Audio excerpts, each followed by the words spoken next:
You said it was used competition? Yeah, this one was used as a trial, what they call trials, or trailing, or trialing, or trialing. I don't really know. I think what it is, you go up a muddy hill, Oh, right. sort of like a slalom Yeah. kind of thing, I think. I'm not really too sure.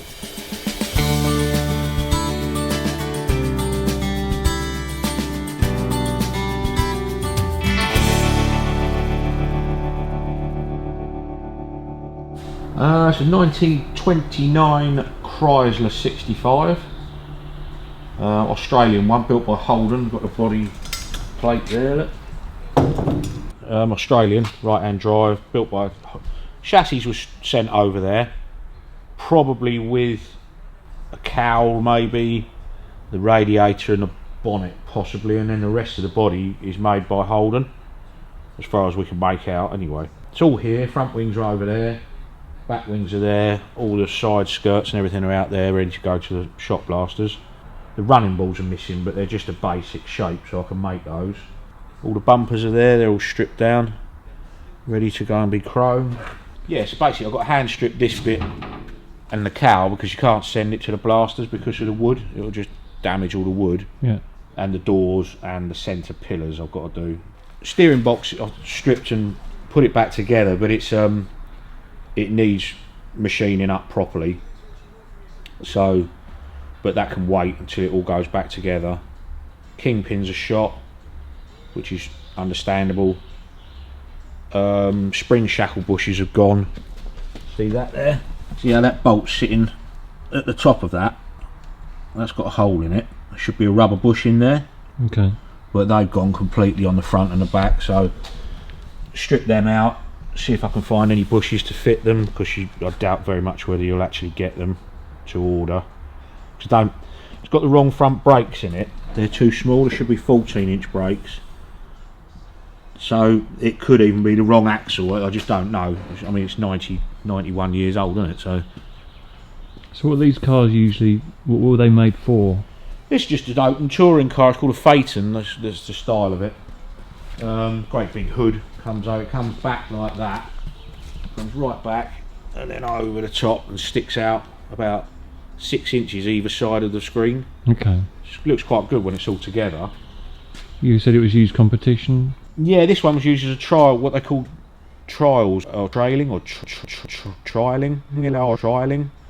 I don't really know. I think what it is, you go up a muddy hill with a set of flags and you have to go in, Oh, right. sort of like a slalom Yeah. kind of thing, I think. I'm not really too sure. Trialing. Quite big in England at one point. All the little Austin 7s and stuff like that did it, and Delos I think was one of the makes, with Ford 100E engines, and they have fiddle brakes, so you operate each back brake by a lever, so you can turn the car straight round like that. All sorts of weird stuff. It's got a rack on the back for your trunks, which Gordon loves.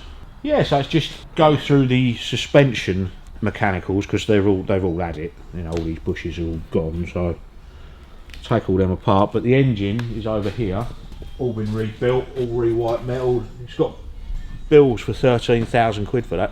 Goodness me. I believe it's the wrong gearbox, because that's a 4-speed. It should be a 3-speed, but it'll make it much more drivable. Got a brand new carburetor. I dread to think how much that was. A horrendous amount of money, I should think. But there's a bronze Stromberg in there as well, which are worth a lot of money. Yeah, it's all basically, everything's there. It's just in a million pieces. So first things first is strip the chassis. I can get that painted then. I'll just gloss black it. Take the axle out, rebuild the axle. All the shims are gone. It's not, the diff's got a load of play in it, so I'll take the nose out of that and reset the pinion gear. It's got brand new pistons. All the valve guide's been done. The cranks here, that's all been reground. That's the crankshaft all done, look, ground up. Harmonic balancers have all been rebuilt. They're expensive as well. Petrol tanks had it. I'll have to make another one of them, what do you reckon? A bit of rebuilding on the petrol tank, I think. It's quite big, isn't it? Big old tank. Yeah, but it's got all the right bits with it. This tool here, they're called split rim wheels. I don't quite know how it all works, but that hooks in there and you wind that and it either spreads the rim or draws the rim in, so you can get the tyres on and off, because that's what the wheel looks like without the centre wooden piece in it. So you can change your wheel, all the wooden bit stays on. Okay. You just undo your 4 or 5 nuts around the outside and then your wheel comes off. But they haven't got them on the backs, but the fronts, look, this tool's to get that bit off, I think. I'm not too sure, I'll have to look into it, but I think it takes this piece off. It's different, isn't it? Yeah. Yeah, apart from the running boards missing, it's pretty much all there. So that all needs to come apart. But by the looks of it, see all this lot here? That shims, so you must be able to pack your pinion backwards and forwards and then set your ring gear and basically just set it, take the half shafts out. I'll take the axle right out. Take the half shafts out and then strip the diff out and see what we can get. Your pinion gear, you can move backwards and forwards to engage with the crown gear, and you can move your crown gear left and right to engage with the pinion gear. Okay. So it all needs taking apart, setting up, and you have to do it with like dial gauges and stuff to make sure all your backlash is right, because you'll have a certain tension on that normally. What you do is, I've got a special tool here, I can get it in the bloody box. What you do is you bolt that to your flywheel pinion gear where your prop shaft goes on, yeah? Okay. And that's a balance weight with how many pounds of pressure it's using to pull it down. So what you do is set your pinion gear, with a tension on it, and when that is set at what it should be, so if you look up here, look, it won't have this car on there, but say Jaguar 1938, 12 to 15 pounds. So you'd set that probably at 13.5, something like that, on that number scale, look. So 13.25, and then when you've got your pinion gear the right tension, that just moves like that. Oh, okay. Yeah, and then you know your pinion gear's the right tension. Yeah, get these chromes off, get all this stripped down, take the body off, and then I can start on the axle then and paint the chassis, get all that done.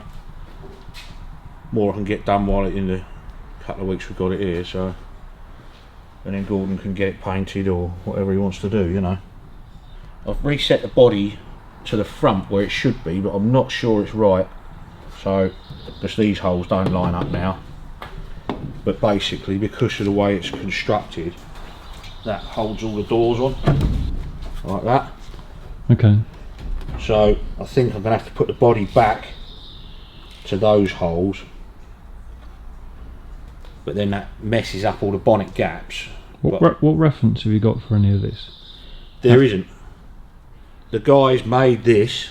It's had, I think, 5,000 quid's worth of woodwork done on it. Okay. You can only go, you've got a hole in the chassis there, and you've got a hole there. Now the doors do actually fit in between there and there. Yeah. So you haven't really got a lot of leeway. See, what I would have done if I was doing it personally is set it all up on the front bolts so that the bonnet gaps are okay, because that's your biggest bane, is trying to get the bonnet lined up, which still isn't right. I'll put 1/2 inch pack under there. See that gap's doing that? Oh yeah. Yeah? Mhm. But you can fiddle around with them, but then it ends up rising up at the back and things. The radiator you can move. It still, to me, wants to go up more, but I'm not worried about it at the moment. I know it'll go in the hole, so I'll probably set it back up on that, get the back bolted down hard, and then just shuffle the radiator backwards and forwards, you know. You've got all sorts of points that govern it. Like that piece there goes in there. Yeah? Yeah. So you know you don't want your radiator with a big hole there and things like that, because you've got a governing point there. So you've got a fair bit you can play around with them. If you look at here, they've re-drilled that to hold the bonnet down, whereas if that was packed up, you'd move that back down to those holes which are original. So I think it probably had more of a pack under the body than I've got at the moment, and then see if you lift that up and that stays there, that takes your gap, your wrong gap out. You see what I mean? Yeah. If you watch that gap there, see it's quite a nice gap at the top. Watch that. See? Yeah. So that's just another 1/4 of an inch probably, maybe a bit more than that, maybe 1/2 inch, but it makes a big difference. So it probably needs, I don't know, maybe an inch of pack in there, I don't know, because you've got side aprons that fit under here. Everything ties together. This is the only bit that I've really got to get right. So it's just a matter of, I'll get it all stripped down so it's all clean and tidy, and then I can put it all back on and play around with it all, you know. So have you worked on a car like this before? Yeah, Dad had a BSA car, quite rare, BSA Scout, front wheel drive, that was all ash framed and everything. Nothing quite this big, I must admit, it's a big old lump. Be nice when it's done. It's a lovely car. Yeah.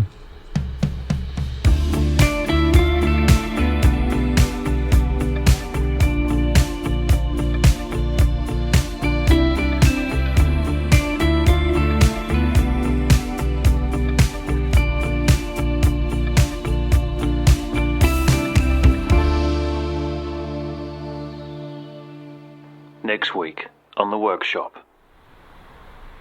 Right, it's just over 8, so that's fine. As long as it's between 6 and 10 basically. Yeah. So that's good. Now what you've got to do is tighten these up properly and then see what you've got.